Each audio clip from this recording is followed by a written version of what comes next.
Hey, what's up guys? So in this video, I want to try and cover everything to do with destructuring in Clojure. So let's get started. So I already have a project here with a running REPL. And the first thing I want to show is how to destructure vectors, but you can use this on like any sequence in Clojure. So the first thing I want to do is define a list here. Let's call it list of cars. And this is just going to be a vector of car brands. So let's say BMW, Mercedes, and I don't know, Fiat.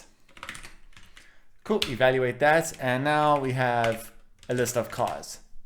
Awesome, so how do we destructure this? So let's just make a function, like a dummy function. I'm gonna call this defn destructure fn.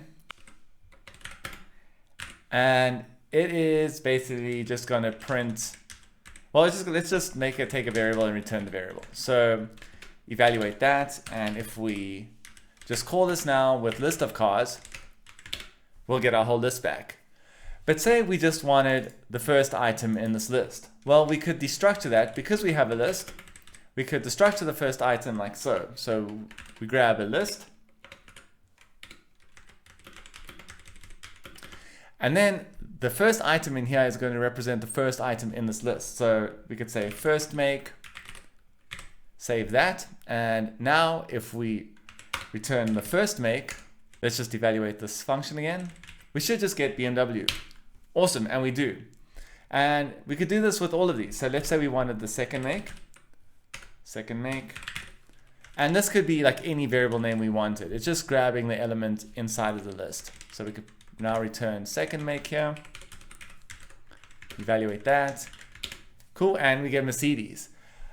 We could also, say we wanted only BMW and Fiat, what we could do is we could put a placeholder here, and that's generally done with an underscore. So it's like we're not using this variable, but we want this one and this one. So now second make will actually refer to Fiat. And it does.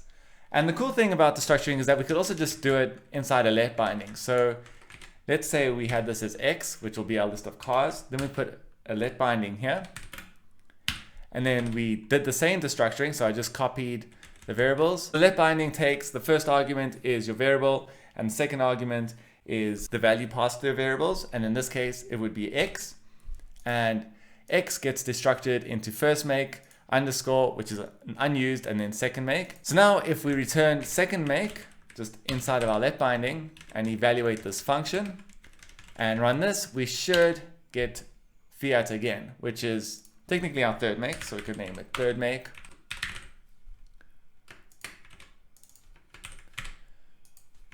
Evaluate this and run this. That's pretty much destructuring lists. So we can actually further destructure lists inside of lists. So let's say each of these items inside of this vector was itself a list. So we make a new vector inside of it. I keep on saying lists and vectors, but I'm just using vectors here. Technically, it's a sequence of data. So let's say BMW and the model is M4, Mercedes and the model is A200, and then Fiat and the model is 500. And let's evaluate this again. So now if we ran this, we should get a vector back. And yeah, we get this vector. But say what we wanted was, rather than this vector, we wanted this make and model. So we could destructure out of this make and model, and we could return the make. Let's actually just make this a string function and return make space the model. Evaluate that and run it, and we get Fiat 500. So I hope that makes sense. So we can destructure each item in the list. So this first make is going to refer to this whole list. This underscore is actually going to refer to this item, but it's a syntactical thing where it just shows that we're ignoring the value there. Then we're actually doing another destructure here and destructuring make out of this vector and model out of this vector. Cool, so just before I finish up with this, I want to show that we can, instead of putting this inside of a let binding, we could actually also just use this as our argument list. So I'm just going to cut this, get rid of our let function, use our destructuring inside of our arguments list, and I think we just need one more square bracket here, and we can then evaluate this function and we should get the same result. And that's destructuring vectors. Let's look at destructuring maps. So the first thing I want to do is create a map. So let's just define like a car map, and it will have a make, so a make key, and let's give this BMW, and then a model key, and this will just contain a vector of models. So let's say M4, M3, and say 2 series. Cool, and let's just say country, and this will be Germany. Cool, and let's evaluate that, and now we have our car map, which we can actually just look at here. We have a car map. So let's look at destructuring this. So I'm just going to do the same thing. I'm going to create a function here. I'm going to call it destructure fn, and it'll take in x and will return x. So now if we evaluate this and we ran destructure fn here with car map and evaluate it, we'll just return our map. So let's look at destructuring. I'm just going to do this inside of a let binding. So I'm going to make a let binding here, and let binding takes a vector of bindings, and we run, the last thing is what gets run. So we'll return x here, evaluate this, and we should get the same result. Cool. So let's destructure x.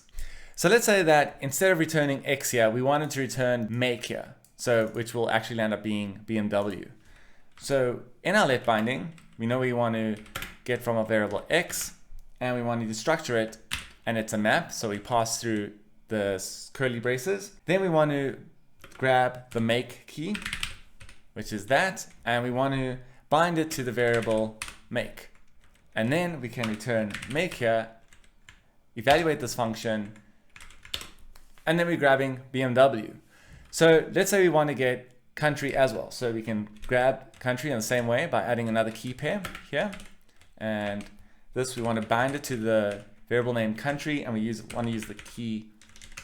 And now if we return country, evaluate this function, we will print out Germany. Cool. And we'll still have our make here. So country could be anything. Like this is just what we're using as our variable name. So this could be anything, and if we return anything, evaluate the function, we're going to get Germany. So there is a shorthand in Clojure to deal with this kind of thing. What we can do is we can actually use the special keyword called keys, and this takes keyword of keys and then array, and then this will take the keyword names, which we know are make and country and model, let's say. And now what we'll get when we get, let's return a string of make space country space model and execute this. Now we'll actually get all of this back. So what this keyword is doing is it's saying, grab me the keyword make, model, and country and bind them to those variable names, which is awesome. But say we wanted to actually still have our initial value, we can also still do that. And we can do this by referring to the original input as car. And if we evaluate this and if we then just return car, we'll get our car back. And you're saying like, why would we need this here when we already have it as X here? Well, now what we can do is instead of using this inside of the let binding, we could use it inside of our arguments. Just copied and pasted it there. Evaluate this. Now we can return car. You see, now we can return the car variable as it was originally, but we still have the destructured elements here. So we still have make, BMW, and country, and model. The cool thing is now we don't have to destructure them later on in our let binding. So now we know that model is a vector. And the cool thing here is that we could still destructure further inside model. And to do that, we just grab model out of here, and then we make a new destructure here from our model key. And here we can destructure first model blank, and then we can say second model. And now we actually can return, let's say the first model, evaluate this, and we should return M4, or we could return second model. And that's destructuring maps in a nutshell. So it's really handy, it's really cool. It makes your code so much cleaner if you can destructure the keys, and it's really handy being able to use the object that you received. So even though you destructured something, you still have the original input, which is awesome and very handy down the line. Cool, I hope you guys enjoyed this one. Catch you in the next one. Bye.